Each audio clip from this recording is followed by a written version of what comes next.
আজকাল কেন জানি মহিলারা বয়স্ক স্বামী পছন্দ করে, আছে না নাই? কিসের জন্য আল্লাহ ভালো জানে, টাকার জন্য। কথা কন ঠিক কিনা? অনেক যুবক বলে আরে জীবনে কি করলাম, মোস্তাকের মতো বয়স্ক মানুষ তিশার মতো বউ ভাই করলাম, দেখ ওর টাকা আছে তোর তো টাকা নাই, তোর পকেট খালি, আসবে না কোনো শালি। কথা কন ঠিক কিনা? যুবকেরা রে, নিজেকে গড়ো, নিজের ক্যারিয়ার গড়ো, ভবিষ্যৎ গড়ো, ইনকাম করো, ভালো কাজ করো, টাকা ইনকাম করো। ওরকম হাজারো মহিলার মা বাবা তোমার বাড়ির দুয়ারে লাইন দেবে জামাই বানানোর জন্য। আগে নিজেকে গড়ো, পারবা তো ইনশাআল্লাহ। আল্লাহ কবুল করেন, জোরে বলেন আমিন। আমার ভাইয়েরা, গভীর মনোযোগ দিয়ে কথাগুলো শুনবেন। এইবার লোকমানে হাকিম যখন তার কলিজার টুকরা সন্তানদেরকে ভাবে বুঝাইতেছিলেন, সুন্দর করে আল্লাহর সাথে পরিচয় করায় দিলেন, আমার আল্লাহ এতটা খুশি হয়ে গেল।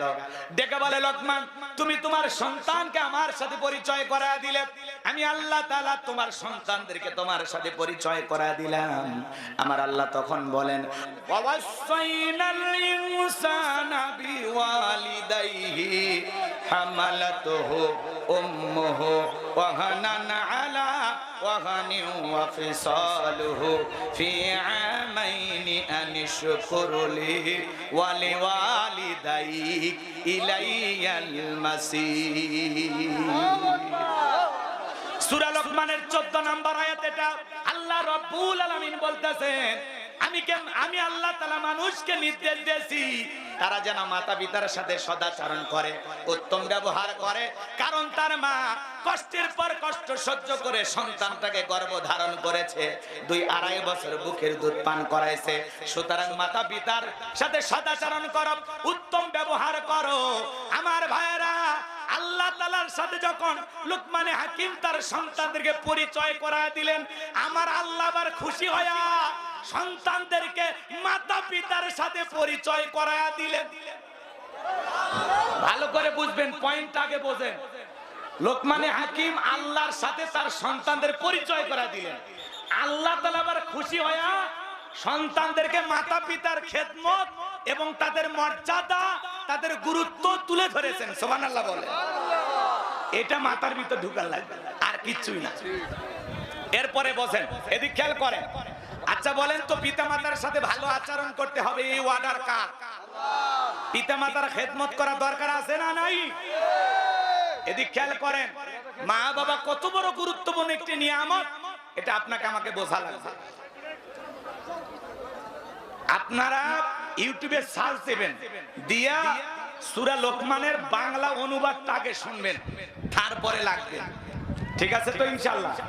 আচ্ছা, এদিক খেয়াল করেন। পরিবেশ দেয়া লাগবে ভাই। এখন ওনাদের ক্ষোভটা হলো এই জায়গায়, এত টাকা দিয়ে বক্তা। আচ্ছা বলেন তো, বক্তাদেরকে টাকা দিয়ে আপনারা কেন নিয়ে আসেন? তরকারি তো নাই। আপনাদের মসজিদের ইমামের পিছনে আপনারা জুমার নামাজ পড়েন না? কি সুন্দর বয়ান করে না? হেরেই মাহফিলে প্রধান বক্তা বানায় ওয়াজ শুনবেন। এত দূর থেকে মানুষ কিছু জানা দরকার, আর আমরাই কষ্ট করে কেন আসবো? এই জন্য এই মাথায় এগুলো রাখবেন, আর এই বিষয়গুলো নিয়ে কখনো আপনারা চিন্তা করবেন না। ওলামা ইকরামদেরকে দেবেন, মন থেকে দেবেন, কষ্ট পাইয়া দেওয়ার দরকার নাই। আমার একটা মাদ্রাসা আছে, প্রতি মাসে আমি মাদ্রাসার পেছনে 2-2.5 লাখ টাকা খরচ করি। কথা কি বুঝতে পারছেন? 55 জনেরও বেশি ছাত্র আমার মাদ্রাসায় আছে। তাই আমার জন্য আপনারা দোয়া করবেন। মাদ্রাসার পাশাপাশি একটা মসজিদ বানাবো, একটা গণকবরস্থান বানাবো, এই স্বপ্নগুলো আমার আছে। আমি যে অর্থ পাবো এগুলো ভালো কাজে ব্যয় করবো। কথা বলেন ঠিক কিনা? আলেমদের হাতে টাকা গেলে এটা হারাম পথে খরচ হবে না, হালাল পথেই খরচ হবে। বাংলাদেশের কোন হুজুর কি মদ খা? কথা বলেন। আচ্ছা, আলেমদের হাতে টাকা গেলে তারা কি সিনেমা হল বানাবে? নরসিংদীতে ওলামা ইকরাম একটা হাফিজিয়া মাদ্রাসা বানানোর জন্য একটা সিনেমা হলের 1,30,00,000 টাকা দিয়ে একটা সিনেমা হল কিনে নিয়েছে। এই সিনেমা হল ভেঙে তারা মাদ্রাসা বানাবে। এটা ভালো কাজ না খারাপ কাজ? তাহলে আলেমদের হাতে টাকা দিবেন, মসজিদ মাদ্রাসা টাকা দিবেন, এগুলো ভালো কাজেই ব্যয় হবে। তাহলে ওই সেই সন্ধ্যা সিনেমা হল ভেঙে এখন নরসিংদীর জমিনে ওই সিনেমা হল যেখানে, সেখানে এখন কি হবে? মাদ্রাসা। সুবহানাল্লাহ বলবেন না? এই ভালো কাজে আমরা সহযোগিতা করব। ওলামায়ে কেরামদের কাছে টাকা গেলে এই টাকা ভালো কাজে ব্যয় হবে। আল্লাহ যেন বোঝার তৌফিক দান করেন। জোরে বলুন আমিন। আরো জোরে বলুন আমিন। শিল্পী মুমতাজকে টাকা দিলে কষ্ট হয় না, শাকিব খানকে টাকা দিলে কষ্ট হয় না, কোন গানের কনসার্ট যাত্রার প্যান্ডেলে টাকা খরচ করলে কষ্ট হয় না, তাফসীর মাহফিলে ওলামায়ে কেরামদেরকে একটু হাদিয়া দিলে অনেকের কষ্ট হয়। এটা খুব দুঃখজনক বিষয়, কথা বলেন ঠিক কিনা? তাহলে হুজুর আপনারা দুইজন আলেম মানুষ বসে আছেন, আপনারা আলেম তো নাকি? তাহলে আমার গতি আপনারা একটু সাক্ষী দিয়ে খালি বলেন যে আমি সূরা লোকমানের ভিতরে আছি না বাইরে গেছি? লোকমানের ভিতরে আছি না? তাহলে প্রথমে 12 নাম্বার আয়াত শেষ হলো, এরপরে 13 নাম্বার শেষ হলো, এখন 14 নাম্বার আয়াতে পিতা মাতার ওয়াজ আছে তো? আচ্ছা, এই বাস একটা আলেম বুঝলেই যথেষ্ট, আর মানুষের বোঝার দরকার নেই। কারণ আমি ওই একই সূরাতেই আছি, আমি বাইরে যেতে পারবো না। কারণ এই সূরাতে যত আয়াত আছে আমাকে যদি 4-5 দিনের সময় দেন এই একটা সূরার আলোচনা শেষ হবে না। সুবহানাল্লাহ বলেন। আর এত ঘুর পেঁচ খেলায় কথাগুলো কেন বুঝে, মানে এত পেঁচাইয়া কেন কথা বলি, ওটা বাস্তবতার আলোকে উদাহরণ দিয়ে বুঝাইতে হয়। এখন আমি শুধু আপনাদেরকে বললাম শিরিক থেকে বেঁচে থাকবেন। এখন কোথায় কোথায় শিরিক, কি কিভাবে শিরিক হয়, কোন কাজে গেলে শিরিক হয়, কোথায় কোথা থেকে শিরিকের সৃষ্টি হয়, এটা বুঝাইতে হবে না? তো এগুলো ঘুরাইয়া বললে মনে করিলে মানে গল্প, ওটাও যে তাফসীরের একটা অংশ সেটা তো আপনার বোঝা লাগবে। তাফসীর মানে কি? ভেঙে ভেঙে বলা, খুলে খুলে বলা, কথা বলেন ঠিক কি না? আল্লাহ বোঝার তৌফিক দান করুন। জোরে বলেন আমিন। তাহলে এখন পিতা মাতার ওয়াজ করব নাকি অন্য আরেকটা তিলাওয়াত করব? অন্য আরেকটা আয়াতে যাব? তাহলে এখন পিতা মাতার সংক্ষিপ্ত কথা বলে দিয়ে যায়। আর কয়েকটা আয়াত আছে আমি শেষ করে দিচ্ছি, শোনেন।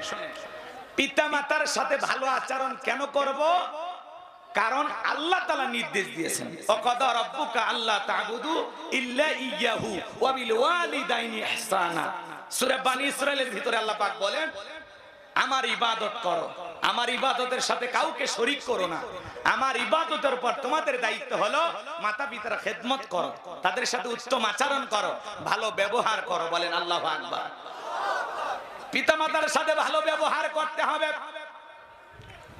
কারণ হলো আপনার আমার মা আপনাকে আমাকে জন্ম দেওয়ার সময় প্রসবের যাতনায় দাঁত মুখ কামড়াইছেন, চোখের পানি ছেড়ে দিয়ে মা কান্না করেছেন।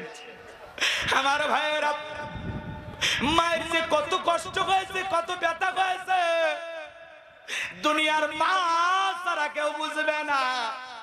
নবীজির একজন সাহাবী মাকে কাঁধে করে নিয়ে খানায় কাবা তওয়াফ করতেছে। আমার নবী ডেকে বলে সাহাবী কাঁধে কে? বলে হুজুর আমার মা।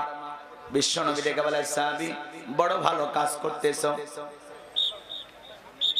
এইবার সাহাবী জিজ্ঞাসা করেন নবী গো, আমি যে আমার মাকে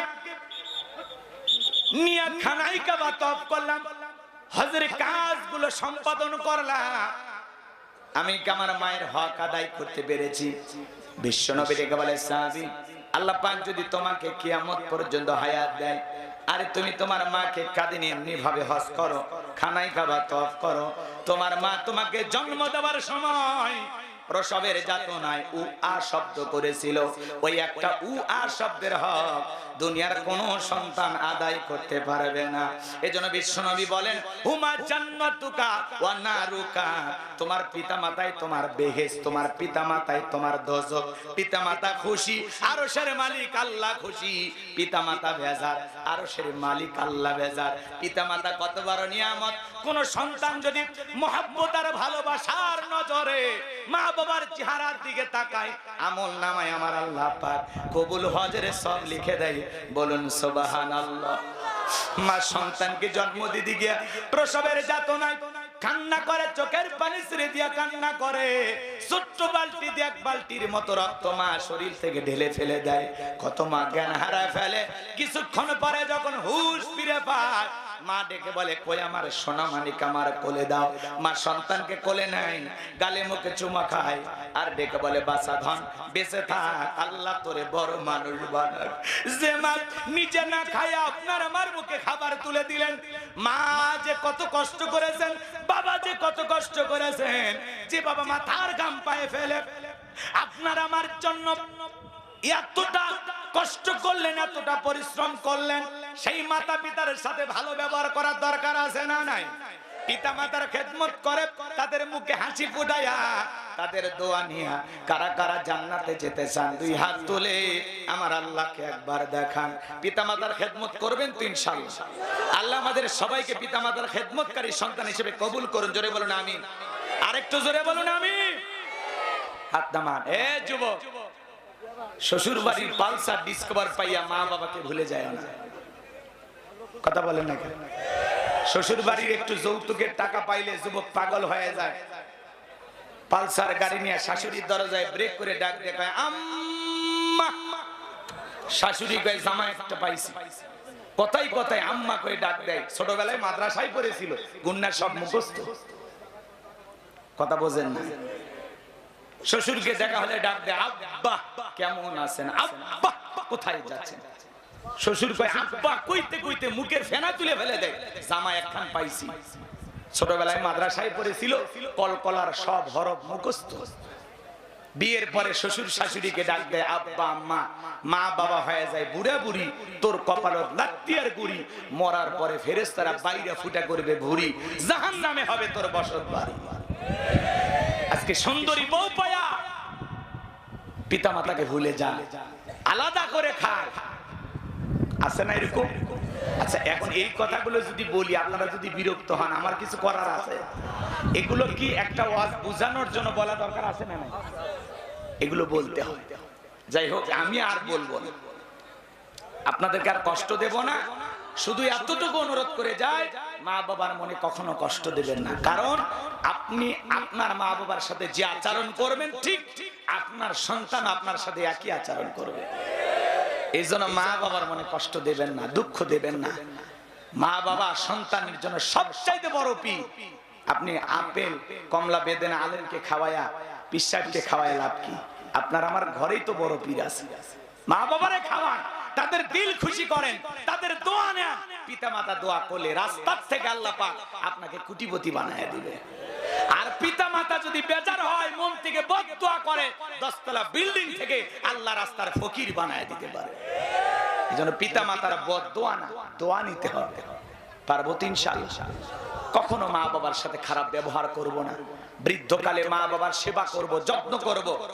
আজকে বৃদ্ধাশ্রমে যে সমস্ত মা বাবাদেরকে পাওয়া যায়, একটা গরিবের মা বাবা না, সব কোটিপতির মা বাবাকে পাওয়া যায়। কথা বলেন ঠিক কিনা? কোন আলেমের মা বাবাকে পাবেন না। কারণ আলেমেরা কোরআন সুন্নাহ বুঝে পড়ে এটা জানে যে মা বাবার সম্মান কত, মর্যাদা কত, মা বাবার স্থানটা কোথায়। কথা বলেন ঠিক কিনা? এজন্য বাংলাদেশের কোন আলেম হাফেজের মা বাবাকে বৃদ্ধাশ্রমে পাওয়া যায় না। কোন রিকশা চালক, কোন ভ্যান চালকের মা বাবাকে বৃদ্ধাশ্রমে পাওয়া যায় না। কথা বলেন ঠিক কিনা? আজকে সুন্দরী বউ পাইয়া মা বাবাকে আলাদা করে দেয়। বউ তার এই গল্প শোনায়, তুমি ইনকাম করো, কেন তোমার মা বাবাকে দিতে হবে? তার কি আর সন্তান নাই? তারা কি দেখতে পারে না? সব দায়িত্ব কি তোমার? আজকে আমরা 2 জন আসি, ভবিষ্যতে 3 জন হব। এই যে নানান ধরনের আপনাকে কানের ভিতরে বিভিন্ন ধরনের কথা বলে আপনার ব্রেনটাকে ওয়াশ করে আপনার মা বাবার সাথে আপনার দূরত্ব সৃষ্টি করা যায়। এরকম ভবিষ্যৎ চিন্তাবিদ আছে না? মনে রাখবেন, পিতামাতা, রক্তের আত্মীয় স্বজন, ভাই বোন, এদের জন্য খরচ করলে কমে না। রিজিকে বরকত দিবেন কে? সম্পদ বাড়ায় দিবেন কে? হায়াত বাড়ায় দিবেন কে?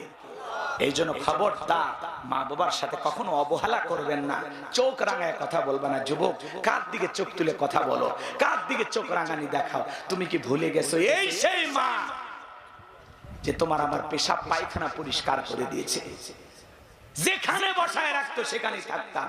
মায়ের আঙ্গুল ধরে, বাবার আঙ্গুল ধরে হাঁটি হাঁটি পা পা করে আমরা হাঁটতে শিখেছি, চলতে শিখেছি। মা না মুখে খাবার তুলে দিতে, খাবার না তুলে দিলে খাওয়ার শক্তি ছিল না।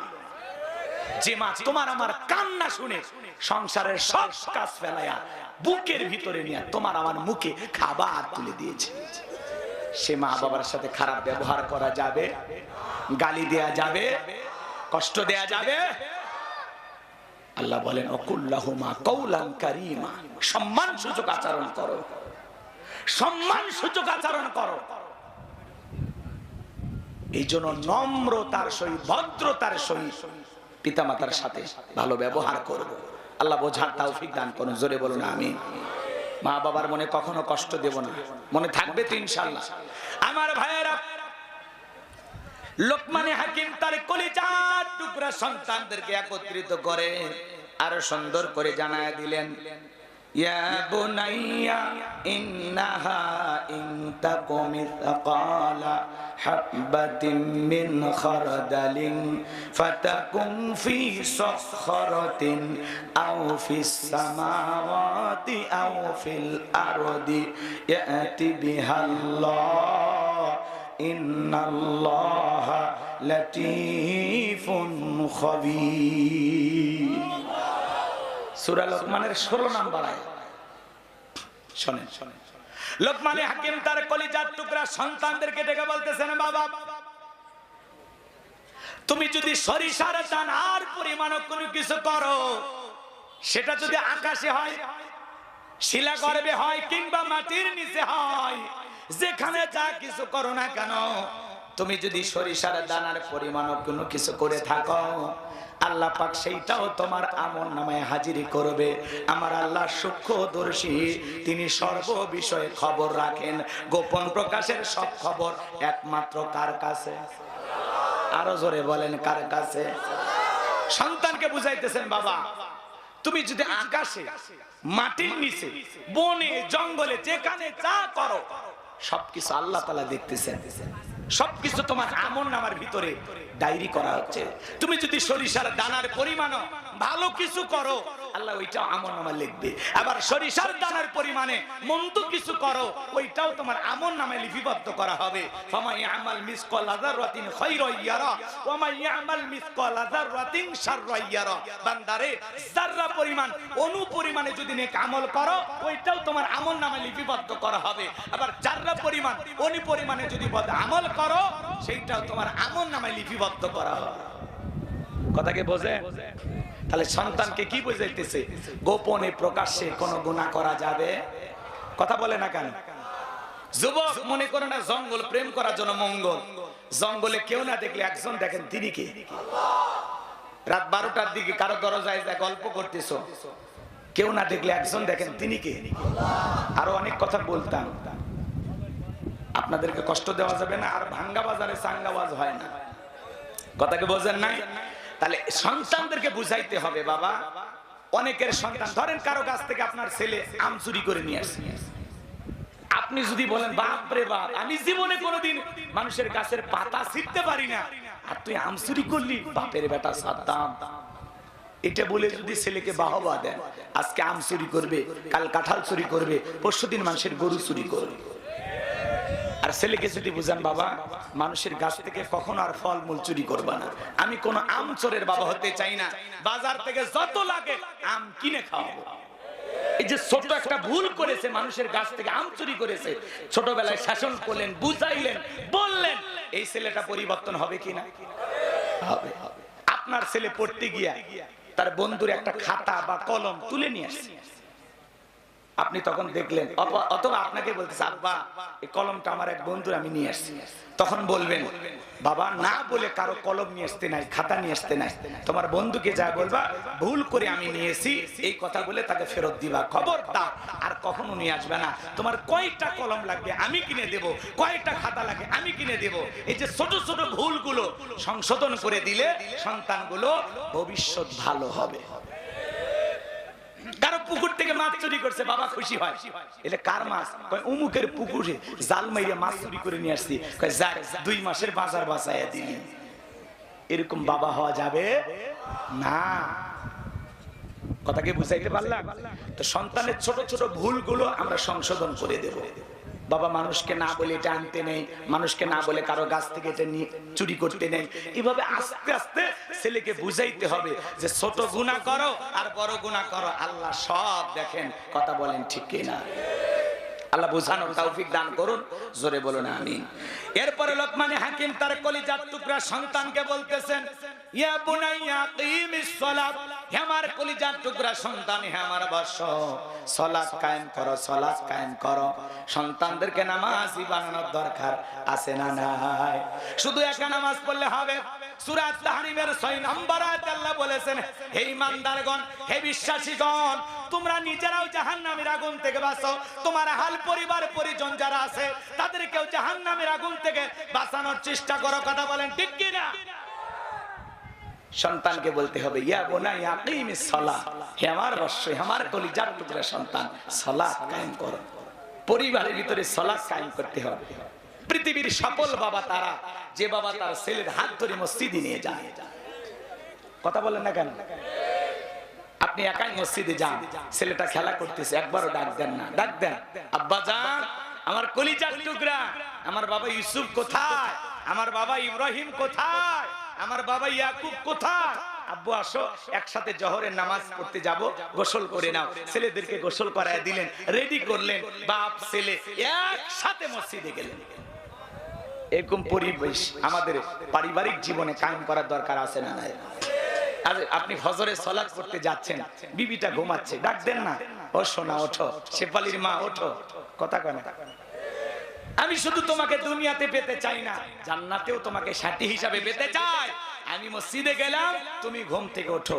বিবি না উঠলে কম্বলটা টান দেন, না উঠতে চাইলে একটু কোলে করে খাট থেকে নামায়া দাঁড় করায়া দেন। কথা বলেন। এখন এগুলো বললে আপনারা দোষ ভাবতেছেন, একটু রসিকতা করবেন। আপনি একা মসজিদে কেন যাচ্ছেন? বিবিকে ডাক দিয়ে যান। আপনি একা কেন যাচ্ছেন? ছেলেকে ডেকে নিয়ে যান। কথা বলেন না? আপনি একা মসজিদে যাচ্ছেন, ছেলেকে ডাক দেন, মেয়েটাকে ডাক দেন, ডাক দিয়ে তাদেরকেও নামাজে দাঁড় করায় দেন। একটা পরিবারে 4 জন সদস্য সবাই যদি নামাজ পড়ে, ভালো লাগে না খারাপ লাগে? একটা পরিবারে 6 জন সদস্য সবাই যদি নামাজ পড়ে, ভালো লাগে না খারাপ লাগে? নামাজ পড়বো তো ইনশাআল্লাহ। মসজিদটা অনেক সুন্দর বানাইছেন, আজকে মসজিদ সুন্দর, কিন্তু ঈমান আমাদের দুর্বল।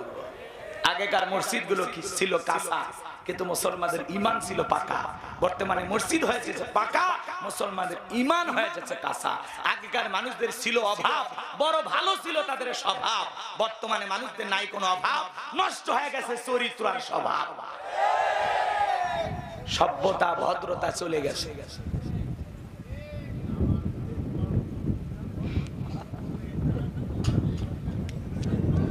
কষ্ট হচ্ছে? চাচা আবার অন্যদিকে গেছে। আচ্ছা, আমার ভাইয়েরা গভীর মনোযোগ দিয়ে শোনেন। তাহলে সালাত কায়েম করার দরকার আছে না নাই? পরিবারের সবাইকে নামাজি বানানোর দরকার আছে না নাই? শুধু একা নামাজ পড়বো না, ছেলে মিস্ত্রি পরিবার পরিজন সবাইকে নামাজি বানাবো, গ্রামের সবাইকে নামাজি বানাবো। একা একা মসজিদে যাব, যাওয়ার পথে যত মানুষ পাবো সবাইকে নামাজের দাওয়াত দেব, পারবো তো ইনশাআল্লাহ? আল্লাহ কবুল করেন, জোরে বলেন আমিন। আজ থেকে 5 ওয়াক্ত সালাত মসজিদে গিয়ে মাথা নত করে জামাতের সহিত কারা কারা আদায় করবেন, 2 হাত তুলে আল্লাহকে একবার দেখান। আল্লাহ আমাদের সবাইকে নামাজি বানায় দেন, জোরে বলেন আমিন। মা বোনদেরকে আল্লাহ নামাজি বানায় দেন, জোরে বলেন আমিন। হ্যাঁ, আপনি নামাজ পড়বেন, বউকে নামাজি বানাবেন। এখন আপনি নামাজই পড়েন না, ছেলে যদি ডাক দেন কালকে, গোলাম রব্বানি হুজুর আছে, অনেকগুলো টাকা হাত দিয়ে নিয়ে আসছিলাম, নামাজের অস্তরে গেল, যা মসজিদে যা। এখন আপনি পড়েন না, ছেলেকে যদি বলেন এই কথা, আপনার ছেলে কি বলবে? তুমি পড়ো না, আমাকে আবার বলতেছো। নিজে নামাজি হয়ে ছেলেকে নামাজের দাওয়াত দিবেন, তাছাড়া কিন্তু অপমান করবে। কথা বোঝে না? নিজের ভিতরে আগে আমল থাকা লাগবে, তারপরে দাওয়াত দিতে হবে। আগে বাবা নামাজি, তারপরে ছেলে নামাজি, মা নামাজি, মেয়ে নামাজি, শাশুড়ি নামাজি, ছেলের বউ নামাজি হবে। কথা বলেন? একটা নামাজি ফ্যামিলি তৈরি করেন, দেখবেন শান্তি, আল্লাহর বরকত, রহমত কিভাবে আসে। যা ইনকাম করবেন আল্লাহ খালি বরকত দিবে, যেই জায়গায় ধরবেন আল্লাহ খালি বরকত দিবে। সুবহানাল্লাহ বলেন। আল্লাহ রিজিকের দ্বার উন্মুক্ত করে দেবেন, পারিবারিক জীবনে কোনো অশান্তি থাকবে না। যে বিবি 5 ওয়াক্ত সালাতে মাথা নত করবে, আল্লাহর কোরআন তেলাওয়াত করবে, ওই বিবি কোনদিন অশ্লীল গালি তার স্বামীকে দেবে না। যে স্বামী 5 ওয়াক্ত সালাতে মাথা নত করবে, আল্লাহকে সিজদা দিবে, ওই স্বামী বউকেও গালি দেবে না, তার বিবেকে বাঁচবে। কথাকে বোঝা গেল? এরপরে সন্তানকে কি বলতেছে জানেন? ওয়ামুর বিল মারুফ, হে আমার কলিজার টুকরা সন্তান, সৎ কাজের আদেশ দিবা, নিজেও ভালো কাজ করবা, মানুষকে ভালো কাজের দিকে ডাকবা। বলেন আল্লাহু আকবার। আমরা ভালো কাজের দিকে ডাকবো তো ইনশাআল্লাহ। এরপরে বলতেছেন ওয়ানহানিল মুনকার, অসৎ কাজ থেকে বিরত থাকবা, নিজেও খারাপ কাজ করবা না, মানুষকেও খারাপ কাজের দিকে ডাকবা না। কথাকে বোঝেন নাই? আমাকে বলতেছে বাবা সৎ কাজের আদেশ দিবা, অসৎ কাজ থেকে নিষেধ করবা, নিজেও ভালো কাজ করবা, মানুষকেও ভালোর দিকে ডাকবা, নিজেও অন্যায় করবা না, মানুষকেও অন্যায় করতে দেবা না। কথাকে বোঝেন? এরপরে বলতেছে কি জানেন? অসবির আলা মা আসাবাক, বিপদ আপদ মুসিবত আসলে সবর করবা, ধৈর্য ধারণ করবা। অনেক কথা বলার ছিল আর আমি কথা বাড়াতে চাচ্ছি না। সর্বশেষ লোকমানে হাকিম তার সন্তানকে বললেন ওয়ালা তুসাইর খাদ্দাকা লিন-নাসি ওয়ালা তামশি ফিল আরদি মারহা ইন্নাল্লাহা লা ইউহিব্বু কুল্লা মুখতালিন ফাকুর। সন্তানকে বলতেছে বাবা মানুষকে তুচ্ছ তাচ্ছিল্য করবা না, অবজ্ঞা অবহেলা করবা না। কথা বলেন না কেন? তুচ্ছ তাচ্ছিল্য করা বোঝেন তো? আপনার ছেলে হয়তো বা ড্রাইভারের সাথে কথা বলতেছে, বাড়ির দারোয়ানের সাথে কথা বলতেছে, আপনি ধমক দেন ছোট লোকের সাথে কেন কথা বলিস, এই গরিবের সাথে কেন মিশিস, এরা গরিব। কথা কয় না? বড় লোকই সুখে সন্তানকে বড় লোকই, এরকম না। সন্তানকে বলতে বাবা মানুষকে তুচ্ছ তাচ্ছিল্য অবজ্ঞা অবহেলা করতে নাই, কোনো ধনী গরিব নাই। বাড়ির দারোয়ানকেও আঙ্কেল বলে সালাম দিবা, বাড়ির ড্রাইভারটাকেও আঙ্কেল বলে সালাম দিবা, রাস্তাঘাটে যত মানুষ পাইবা সালাম দিবা, মানুষকে সম্মান দেখাইবা, মানুষকে সম্মান দিলে তুমিও সম্মানিত হবা। আমরা শিখে এইগুলো আদব কায়দা। লোকমানে হাকিম আদর্শ বাবা হিসাবে সন্তানকে যে 12টা উপদেশ দিয়েছিল, কোরআন জীবনে পড়লাম না, বুঝলাম না, শুনলাম না, খালি অন্য কিছু বুঝি। একেবারে উদার মনের একজন মানুষ, দ্বীনের দায়ী শাইখ আহমদুল্লাহ হুজুরের জন্য দিল থেকে আপনারা দোয়া করবেন। তিনি যেভাবে ভালো ভালো কাজ করতেছেন চিন্তা করেন, 3 লক্ষেরও বেশি বৃক্ষরোপণ করেছেন। আল্লাহু আকবার। হাজার হাজার দরিদ্র মানুষের হাতে রিকশা তুলে দিয়েছেন আস-সুন্নাহ ফাউন্ডেশনের মাধ্যমে।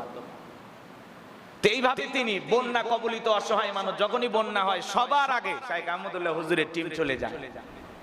যে মানুষগুলো গৃহহীন হয়ে যায়, এই যে ঝড়ে তুফানে বাড়ি ঘরে উঠে যায়, তাদেরকে বাড়ি নির্মাণ করে দেওয়ার চেষ্টা করেন।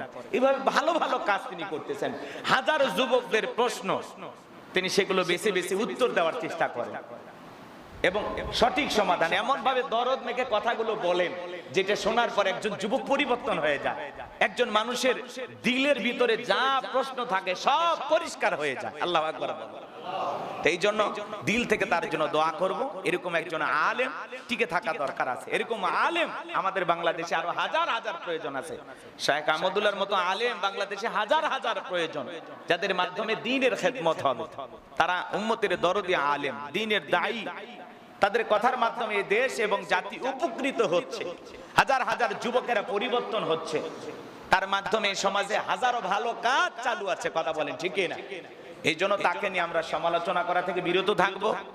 শাইখের জন্য দিল থেকে আমরা দোয়া করব, আল্লাহ পাক যেন তাকে সুস্থতার সহিত নেক হায়াত দান করেন। জোরে বলুন আমিন। তার ইলম আর যোগ্যতা আল্লাহ তাআলা আরো বাড়িয়ে দেন। জোরে বলুন আমিন। দুনিয়া আখিরাতে আল্লাহ তাআলা তাকে আরো সম্মানিত করুন। জোরে বলুন আমিন।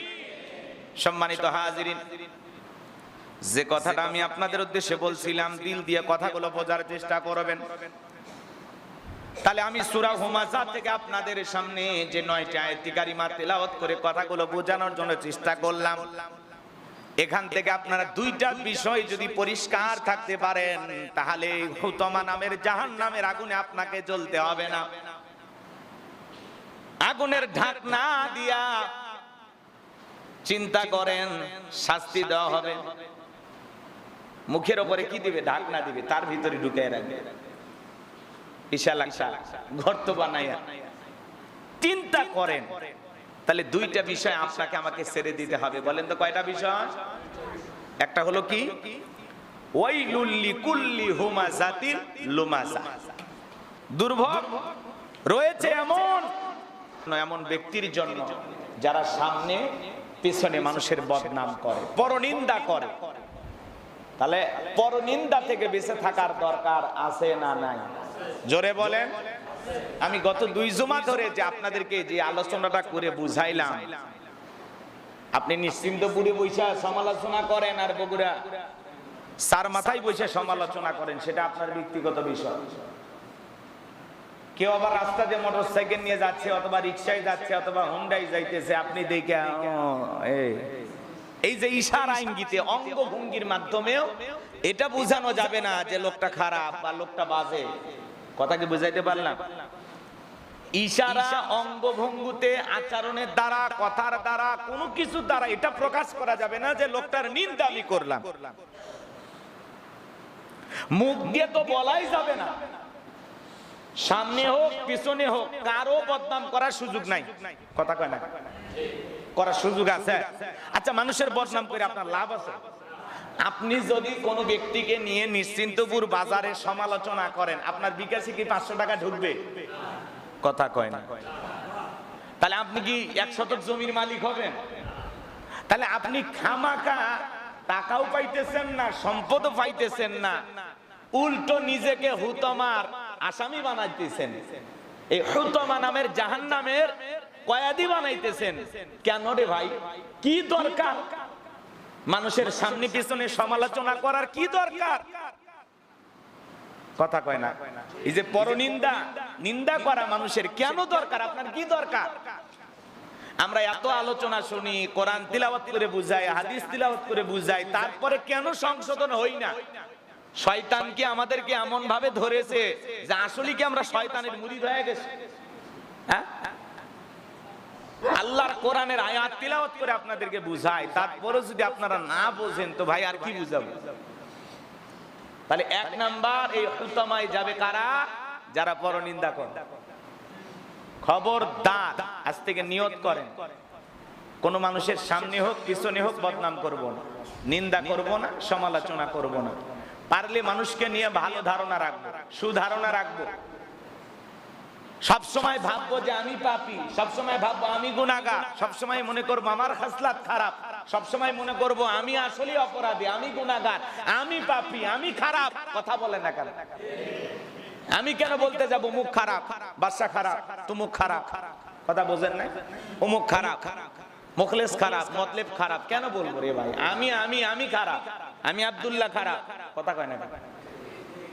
আমি খারাপ, আমি গোলাম রব্বানি খারাপ। আমি কেন আরেক বক্তাকে নিয়ে সমালোচনা করব? আমি কেন আমার আরেক আলেম ভাইকে নিয়ে সমালোচনা করব? আমি কেন এই গ্রামের একজন ভাইকে নিয়ে সমালোচনা করব? কেন? কথা কয় না? কেন সমালোচনা করব? তাহলে যারা সমালোচনা করবে, যারা পরনিন্দা করবে, রেডি থাকেন। কোথায় যাবেন? হুতমা। আর এটা মাথায় রাখবেন, এটা হলো ব্যভিচারীর চাইতেও খারাপ। এই সমালোচনা করা, গীবত করা ব্যভিচারীর চাইতেও খারাপ। কেউ যদি জিনা করে, ব্যভিচারী করে, আল্লাহর কাছে তওবা করে, মাপ চায়, আল্লাহ তাআলা তাকে ক্ষমা করে দিতে পারেন। কিন্তু আপনি গীবত করলেন, পরনিন্দা করলেন, যেই ব্যক্তিকে নিয়ে গীবত করলেন, পরনিন্দা করলেন, যার বিরুদ্ধে আপনি সমালোচনা করলেন, গীবত করলেন, পরনিন্দা করলেন, যাকে নিয়ে আলোচনা করলেন, ওই ব্যক্তির কাছে যায় ক্ষমা না চাওয়া পর্যন্ত আল্লাহ আপনাকে মাফ করবেন না। কথা কি বুঝাইতে পারলাম? তাহলে আল্লাহ যেন আমাদের সঠিক বুঝ দান করেন। জোরে বলুন আমিন।